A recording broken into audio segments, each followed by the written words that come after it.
yang pada akhirnya dia menangis kuat ketika saya sampaikan bahwa Allah itu punya sejuta cara, bahkan jutaan cara untuk membuat orang itu wake up, untuk membuat orang itu naik level. Kadangkala cara Allah yang sering kita tidak terima adalah untuk menaikkan diri kita sebenarnya hakikinya ketika Allah menggunakan cara yang buruk menurut sudut pandang kita. Kita harus dihina dulu, baru kita akan naik level. Sebelum saya lanjutkan materi di video kali ini, saya ingin informasikan sekaligus mengajak Anda untuk bergabung di webinar yang saya adakan pada tanggal 1 Desember. Dan di sana kita akan mengupas tuntas tentang materi Law of Attraction atau hukum tarik-menarik. Di mana biasanya saya adakan ini secara offline, kali ini saya akan adakan secara online, tapi durasinya sama. Dimulai dari jam 9 pagi sampai jam 3 sore, insya Allah kurang lebihnya. Di sana akan dikupas semuanya terkait tentang loa itu bagaimana, kemudian bagaimana caranya menerapkan loa. Juga akan membahas tentang luka batin, mental block dan sebagainya, sehingga Anda dengan mudah untuk bisa mempraktekkan hukum loa tersebut atau law of attraction atau hukum tarik-menarik tersebut. Segera daftarkan diri Anda. Untuk pendaftarannya langsung hubungi nomor WA yang tertera di layar monitor Anda atau klik link yang ada di deskripsi. Assalamualaikum warahmatullahi wabarakatuh. Selamat malam sahabat channel Gus Beraja. Semoga Allah berikan kemudahan dalam kehidupan kita. Yang sakit Allah sembuhkan, yang gelisah Allah tenangkan, yang sulit Allah mudahkan. Amin ya rabbal alamin. Dan serta Allah luaskan seluas-luasnya, Allah memberikan rezeki kepada setiap hamba. Saya ingin cerita lagi. Saya ingin mengekspresikan rasa senangnya peserta privat saya setelah dia mendapatkan kesadaran. Dan tujuan saya adalah agar teman-teman juga bisa menangkap keilmuan, vibrasi positifnya, rasa puasnya dari peserta yang sudah privat kepada saya. Rasa puasnya itu ternyata bisa menular loh. Makanya saya ingin ceritakan kepada Anda semuanya, jadi simak videonya sampai selesai. Terutama untuk Anda yang sedang tidak punya masalah, Anda harus berhati-hati di sini. Dan kemudian untuk teman-teman yang punya masalah sekalipun, ini bisa dijadikan solusi. Ini jauh lebih unik. Jauh lebih unik sekali lagi. Masa lalu yang mencekam. Masa lalu yang cukup membuat peserta saya ini terpukul. Masa lalu yang sangat pahit bagi dia. Dan saya sangat mengerti asumsinya terhadap masa lalunya yang pahit itu. Sangat mengerti. Jadi tidak mungkin saya mengatakan masa lalumu cuma begitu. Tidak mungkin, karena setiap orang menahan rasa sakitnya itu berbeda-beda. Setiap orang itu menyikapi permasalahannya itu berbeda-beda. Tidak ada yang sama. Kalaupun sama, cara menyikapi kadang-kadang hasilnya yang berbeda. Saya akan cerita dari salah satu peserta yang sangat-sangat kuat. Secara mental saya takjub. Karena ini perempuan.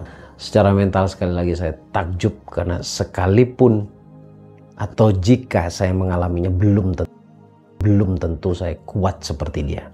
Saya jujur, saya juga mengatakan hal yang sama ke yang bersangkutan, bahwa kamu luar biasa, kamu kuat, kamu spesial dengan masa lalumu yang sangat-sangat tidak semua orang bisa melewatinya.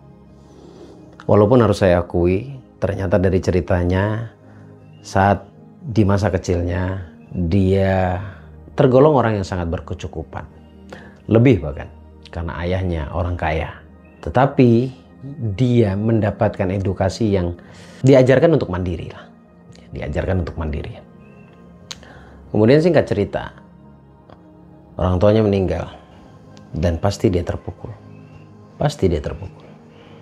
Kemudian dia menikah, singkat cerita dia menikah dengan laki-laki yang sebenarnya juga dari keluarga yang cukup berada. Disinilah lahir luka-lukanya. Ternyata si istri ini tidak diterima dengan baik oleh keluarganya. Tidak diterima dengan baik, bahkan mendapatkan penghinaan, kucilan, bulian yang sangat-sangat tentunya menyakiti hatinya. Tuduhan yang macam-macam masuk ke dia pada seorang perempuan ini. Dia berusaha kuat, walaupun sebenarnya tidak kuat. Walaupun sebenarnya tidak kuat. Tapi apalah daya, karena hidup terus berlangsung. Dia harus mencari solusi dari setiap permasalahan yang ada. Kemudian dia juga dikaruniai seorang anak yang saya juga ketemu dengan anaknya, anak yang cerdas, anak yang sangat mengerti kepada orang tuanya. Kemudian otomatis dia merasa sakit karena dibully, dihina, disakiti dan sebagainya. Bahkan dia tidak mendapatkan sikap yang layak sebagaimana seorang ipar atau saudara yang seharusnya juga mendapatkan kasih sayang atau mendapatkan kepedulian dari saudaranya, dari iparnya. Tetapi dia terus bertumbuh.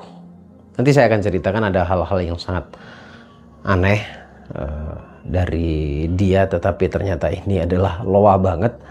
Ya mungkin teman-teman nanti juga bisa meniru kegilaannya. Karena bagi saya ini kalau kita lihat secara zahiriyah adalah kegilaan, tetapi namanya manifestasi ya, namanya kekuatan imajinasi itu, yang kata orang gila ternyata justru yang gila itu yang sukses, yang tidak gila itu malah yang terpuruk. Terus berjalan hidup itu, namun suaminya sangatlah mencintai dia. Lalu singkat cerita, bertumbuh, akhirnya dia menjadi orang yang kaya. Menurut ukuran saya kaya. Tetapi atas dasar atau atas alasan apa dia privat ke saya? Sementara banyaknya orang kalau sudah urusan privat ini pasti urusan finansial. Ternyata dia tidak berbicara tentang itu karena dia sudah punya. Nah disinilah yang tadi saya katakan bahwa untuk Anda yang tidak punya masalah, Anda perlu berhati-hati di sini. Dan untuk Anda yang punya masalah, boleh jadi ini solusi. Ternyata ini orang bisa menjadi kaya di saat dia punya luka. Ternyata cara menyikapinya yang berbeda. Tetapi ketika di posisi yang saya sebut kaya tadi secara materi, dia tidak menemukan ketenangan dan kebahagiaan di situ. Dia bermasalah dengan dirinya, kadang malah timbul anxiety-nya, kecemasan berlebihan, GERD, kemudian naik lagi jadi asam lambung.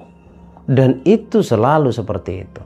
Dan tiba-tiba orang yang punya luka batin adalah kadang-kadang karena hanya urusan kecil, kanan kirinya kena. Jadi mudah marah.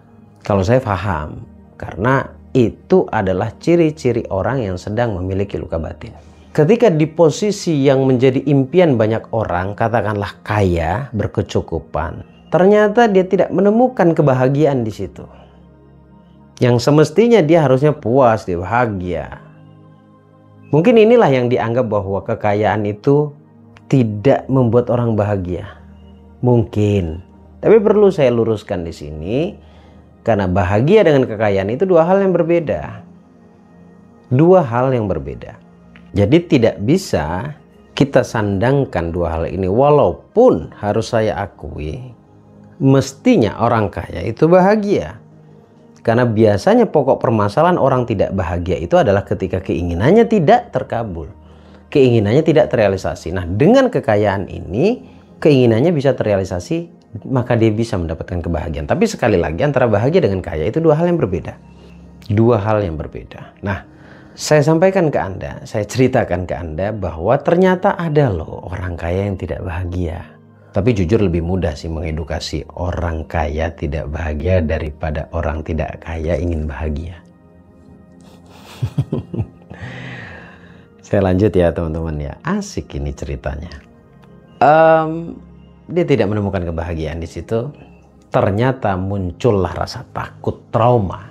Rasa takutnya adalah dia khawatir ketika dia jatuh kembali, dia miskin kembali. Dia takut dihina kembali oleh orang yang ada di sekitarnya, siapapun mereka. Karena dia punya memori, dia punya data bahwa ternyata orang miskin itu mudah untuk dihina, tapi orang kaya itu mudah untuk dihormati. Itu data. Memori yang terjadi di masa lalu kemudian disinkronkan dengan apa yang terjadi sekarang. Dan realitanya dia sangat dihargai ketika dia kaya. Disinilah muncul ketakutannya. Disinilah alasan dia privat kepada saya, sekaligus dia ingin menyembuhkan anxiety-nya atau cemas berlebihannya. Kita bicara panjang kali lebar, dari hati ke hati. Di situ disaksikan oleh suami dan anaknya. Dan ternyata di situ dia menemukan kesadaran. Karena saya sampaikan, Anda tidak sedang bermasalah dengan siapapun. Anda sedang bermasalah dengan diri Anda sendiri. Anda harus dapat pelajaran yang indah, yang pada akhirnya dia menangis kuat ketika saya sampaikan bahwa Allah itu punya sejuta cara, bahkan jutaan cara untuk membuat orang itu wake up, untuk membuat orang itu naik level. Kadangkala cara Allah yang sering kita tidak terima adalah untuk menaikkan diri kita sebenarnya hakikinya, ketika Allah menggunakan cara yang buruk menurut sudut pandang kita. Kita harus dihina dulu, baru kita akan naik level. Saya sampaikan ke dia, sedikit saja berubah masa lalumu, maka berubah masa depanmu. Saya pernah analogikan, Anda naik motor ke barat, tapi ketika arah sepeda motor Anda serong sedikit saja sekian derajat, maka Anda tidak akan sampai pada tujuan Anda, tetapi Anda akan sampai pada tujuan yang berbeda yang bukan menjadi tujuan Anda sebenarnya. Artinya kadangkala kita harus dihina dulu, kadangkala kita harus direndahkan dulu, ternyata untuk lompat lebih tinggi. Saya sampaikan bahwa boleh jadi ketika Anda dulu tidak dihina oleh saudara-saudaramu, tidak dibully oleh saudara-saudaramu, boleh jadi Anda sekarang tidak ketemu saya dan Anda tidak mau belajar hal-hal seperti ini, atau Anda malah lebih terpuruk dan mungkin Anda lebih hancur daripada ini. Ini hanya untuk bagaimana diri kita ini sebagai manusia sadar betul bahwa Allah itu ingin mengekspresikan ridhonya dan sayangnya kepada manusia dengan cara yang tidak mungkin kita dikte. Allah itu punya cara dan Allah itu tidak suka didikte. Kapasitas manusia berdoa ya berdoa saja. Perkara bagaimana Allah mengabulkan doa kita itu hak mutlak milik Allah. Maka jangan atur Allah. Jangan dikte Allah. Maka dari sekarang kita perlu untuk menanamkan kebaikan itu di dalam diri kita. Karena setiap sesuatu yang baik pasti akan melahirkan kebaikan. Nah, dari sini mulai sadar, kemudian histerisnya luar biasa. Saya hanya perantara saja. Saya tidak bisa merubah Anda. Anda bisa berubah itu karena diri Anda sendiri.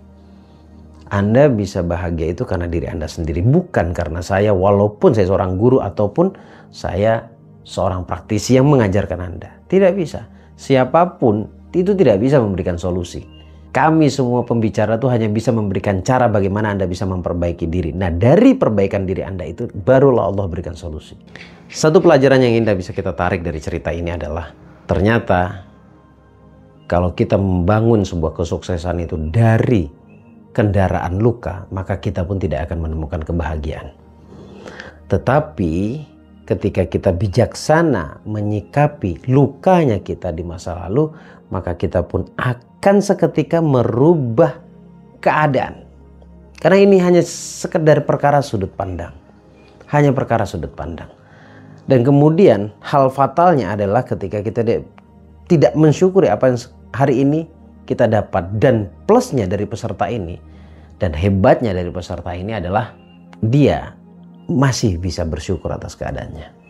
Dan kegilaan yang saya maksud tadi adalah dari kecil memang dia diajarkan untuk terus pikiran ini isi dengan apa yang kamu inginkan. Dari kecil memang diajarkan seperti itu.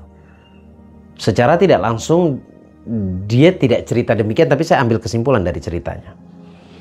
Sehingga sekali waktu ini yang saya sebut kegilaan, dia beli kalkulator dan entah kenapa dia selalu menghitung tentang uang.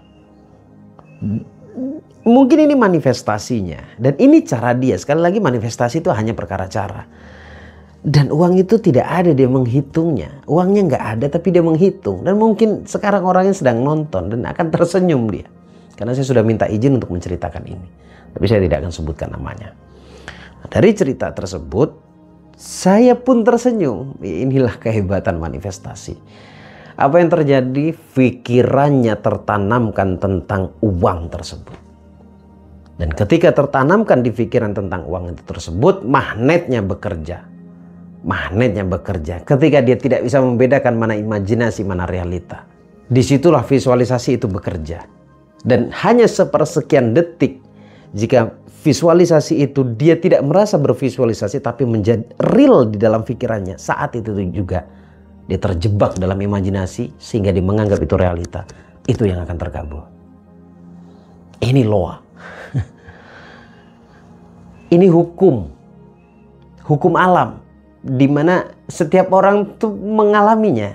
Tidak peduli dia percaya atau tidak. Tidak peduli dia tahu atau tidak. Selama rukun-rukunnya atau syarat-syarat dari loa itu teraplikasikan, maka itu akan terjadi. Coba Anda putar ulang video ini, poin-poinnya Anda catat, dan jadikan cara untuk Anda bisa menjadi lebih baik daripada sekarang. Tapi poin yang saya tangkap dari cerita saya adalah memaafkan itu jauh lebih penting, karena ini urusannya dengan kebahagiaan. Untuk menuju kaya itu, manifestasi itu adalah solusinya. Selamat mengamalkan teman-teman. Semoga menjadi ilmu untuk kita semuanya. Terima kasih sekali lagi. Sampai ketemu di video berikutnya. Dan sebelum saya tutup, saya mengundang Anda untuk menghadiri webinar yang saya adakan dengan tema yang sangat dahsyat, yang selalu saya sampaikan dalam bentuk seminar offline, tapi kali ini saya akan sampaikan dalam bentuk seminar online atau webinar. Dan durasinya pun sama seperti offline, dari jam 9 pagi sampai jam 3 sore. Kita akan kupas tuntas materinya, dan di situ juga akan mendapatkan terapi juga Anda dari saya terkait tentang luka batin dan mental block. Terima kasih sekali lagi. Silakan segera daftarkan diri Anda. Untuk pendaftarannya langsung hubungi Mas Roni atau Mbak Vista atau klik link yang ada di deskripsi. Terima kasih sekali lagi. Saya undur diri. Assalamualaikum warahmatullahi wabarakatuh. Allahumma sholli ala sayyidina Muhammad.